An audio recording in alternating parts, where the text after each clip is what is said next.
Boa noite a todos. Minha pergunta é para o ex-presidente da República, candidato Luiz Inácio Lula da Silva, com comentário do candidato Ciro Gomes.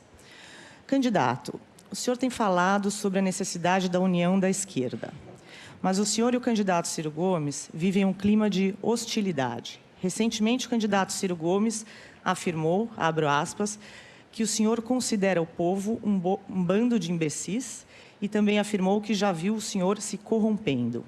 Em resposta, o senhor afirmou que não leva o Ciro a sério. Como o senhor espera atrair o apoio do candidato Ciro Gomes para um segundo turno, caso o senhor vá para o segundo turno e ele não, e para o candidato Ciro Gomes, o senhor pretende apoiar o candidato Lula se ele for para o segundo turno e você não? O senhor não? Olha, primeiro, ao responder essa pergunta, eu queria começar falando das vacinas. As pessoas se esquecem que foi exatamente em 2010 e 2009, quando chegou a H1N1, nós vacinamos em 3 meses 83 milhões de pessoas nesse país.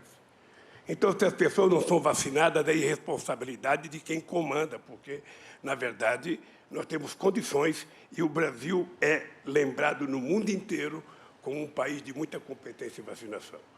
A segunda coisa é o seguinte, eu falo sempre do Ciro Gomes uma coisa. Eu tenho um profundo respeito pelo Ciro Gomes, sou grato ao Ciro Gomes que esteve no governo comigo, de 2003 a 2006, mas o Ciro, nesse instante, ele resolveu não estar conosco, sair com candidatura própria, é um direito dele, não sou eu que vou impedir. Eu estou construindo uma aliança política com 10 partidos políticos, todos os partidos de esquerda e progressista, e nós vamos ver se ganhar as eleições, tentar ver, sabe, se ainda conseguimos atrair o PDT para participar conosco do governo. Eu sempre digo o seguinte, tem 3 pessoas no Brasil que eu trato com deferência. Mário Covas, Requião e Ciro Gomes. De vez em quando eles podem até falar mal de mim, que eu não levo em conta, porque eu sei que eles têm o coração mais mole do que a língua. Eles têm o coração muito mais mole, são muito mais compreensivos aos problemas sociais. Então, é o seguinte,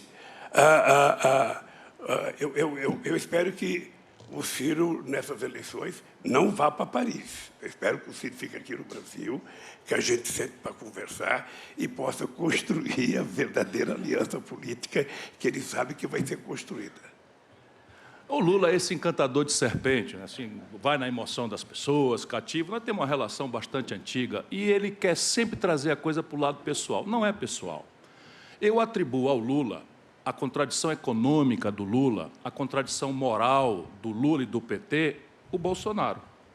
Eu não acho que o Bolsonaro desceu de Marte com essas contradições todas. O Bolsonaro foi um protesto absolutamente reconhecido, respeitosamente por mim, contra a devastadora crise econômica que o Lula e o PT produziram e que ele apaga. Ele faz números assim e esquece. Se você tomar, e eu vou fazer isso durante esse debate, a média de crescimento econômico do período do PT é medíocre, é igualzinha a do Fernando Henrique Cardoso. O desemprego que está aí de 10, o Bolsonaro recebeu com 12, recebeu do PT. E a razão da minha distanciamento é que, infelizmente, o Lula se deixou corromper mesmo. Está com Gedel Vieira Lima, está com Renan Calheiros, está com Eunice Oliveira. Pesquise quem são essas pessoas. Olha, mesmo assim, Ciro, nós ainda vamos conversar. E você vai pedir desculpa, porque você sabe que você está dizendo inverdades a meu respeito. Você sabe que está dizendo inverdade. Agora, o que é importante a gente levar em conta é que, quando o Ciro joga a responsabilidade da eleição do cidadão, sabe, nas minhas costas, eu queria dizer que eu não fui para Paris. Eu não saí do Brasil para não votar no Haddad. Eu não saí no Brasil para não votar. E fui preso para não ganhar as eleições, porque sabiam que, se eu tivesse liberdade, eu ganhava as eleições. E você sabe que eu fui absolvido em todos os 26 processos? Você sabe que eu fui absolvido em todos os processos? Fui absolvido na ONU, fui absolvido na primeira, na segunda instância e 2 vezes na Suprema Corte. Agora é o seguinte, eu sou o único inocente que paga o preço de ser inocente. Ou seja, eu sou culpado porque sou inocente. Eu continuo dizendo para vocês o seguinte, Nós vamos trabalhar para voltar a governar esse país, para fazer a economia crescer, para investir na educação. As pessoas se esquecem que quem criou o piso escolar fui eu. E muitos governadores não queriam sequer pagar o piso escolar. As pessoas se esquecem que nós espalhamos universidade por esse país afora.